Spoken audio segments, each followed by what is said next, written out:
प्यारे बच्चों, कल मैंने आपको कारक और विभक्ति समझाए थे। आज मैं आपको पुरुष, वचन, लिंग और लकार बता रही हूँ। तो संस्कृत में कितने पुरुष होते हैं? संस्कृत में 3 पुरुष होते हैं, प्रथम पुरुष, मध्यम पुरुष और उत्तम पुरुष।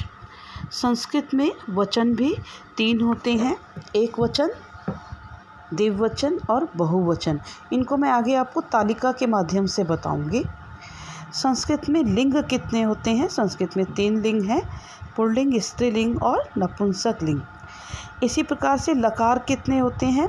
हालांकि लकार 10 होते हैं, लेकिन अभी आपका जो स्तर है उसमें केवल 5 लकारों का ही प्रयोग किया गया है।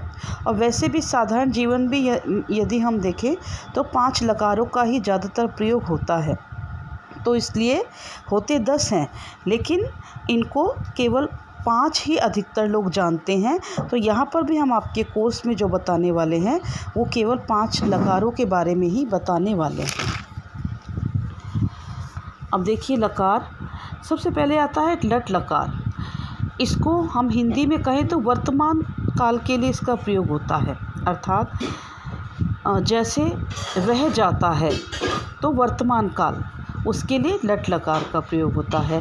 लंग लकार भूतकाल की क्रिया है, वह गया, उसके लिए लंग लकार का प्रयोग होता है।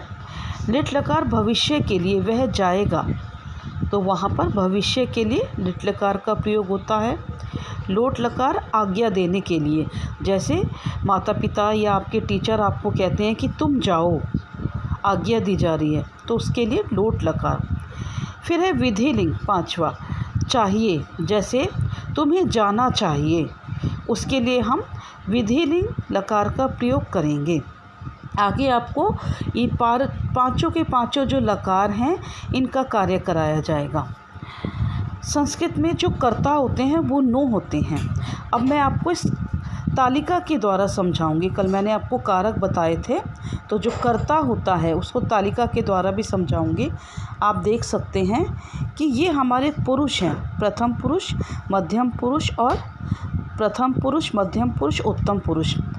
वचन, एक वचन, द्विवचन और बहुवचन। ये हमने एक पुल्लिंग की तालिका ली है।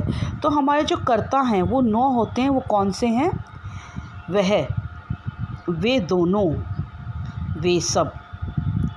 तो वह एक वचन, वे दोनों द्विवचन और वे सब बहुवचन हैं। ऐसे ही जो इनकी जो संस्कृत है वह सह, तौ, ते।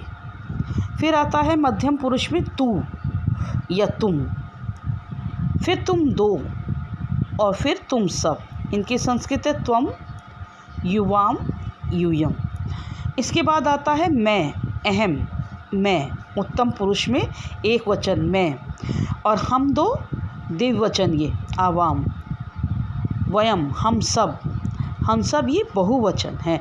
तो इस प्रकार से संस्कृत के अंदर ये 9 कर्ता होते हैं जिनके अनुसार ही अनुवाद चलते हैं।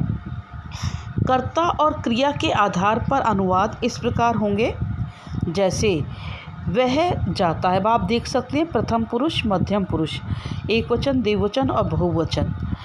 तो वह जाता है, आपको मैं एक तालिका के द्वारा समझाऊंगी। इसमें हमने ली है गम धातु। गम धातु का लिट लकार वर्तमान काल में आपको बता रही हूँ। गम धातु लिट लकार। आप इसमें देखिए प्रथम पुरुष, मध्यम पुरुष और उत्तम पुरुष, एक वचन, द्विवचन और बहुवचन। तो जैसे आता है वह जाता है, वर्तमान काल, वह जाता है। वह की मैंने आपको भी बताई थी संस्कृत सह, ठीक है, वह जाता है। और वर्तमान काल में जो प्रथम पुरुष में आता है एक वचन में गच्छति। तो आप देखिए सह गच्छति, वह जाता है। ऐसे ही वे दोनों जाते हैं। यहाँ आपको समझाया था वे दोनों, ये द्विवचन हैं, तो वे दोनों। तो इसके साथ भी जो क्रिया आएगी वो द्विवचन की आएगी, ठीक है। तो वे दोनों जाते हैं, तौ गच्छतः। वे सब जाते हैं, वे सब की अभी ऊपर संस्कृत आपको बताई थी, ते। बहुवचन में है ये ते, वे सब, वे सब। और इनके साथ जो धातु आएगी गच्छन्ति। आप यहाँ देख सकते हैं बहुवचन में गच्छन्ति का प्रयोग होता है। अब आपको ये इसी तरह से सारे रूप चलेंगे। तू जाता है, त्वम गच्छसि। देखिए यहाँ पे गच्छसि का प्रयोग है, और ये जो त्वम है यहाँ से हमने लिया है मध्यम पुरुष। यूयम त्वम गच्छसि। फिर तुम दोनों जाते हो, युवाम गच्छतः, तुम सब जाते हो, यूयम गच्छत।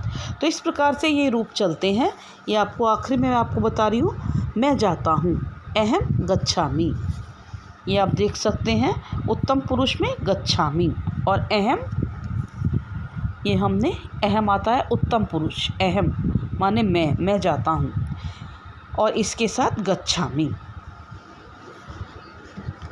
हम दोनों जाते हैं, आवाम गच्छावै, हम सब जाते हैं, वयम। सबसे पहले मैं जाता हूँ, अहम गच्छामि। फिर हम दोनों जाते हैं, आवाम गच्छावै। उसके बाद हम सब जाते हैं, वयम गच्छामः।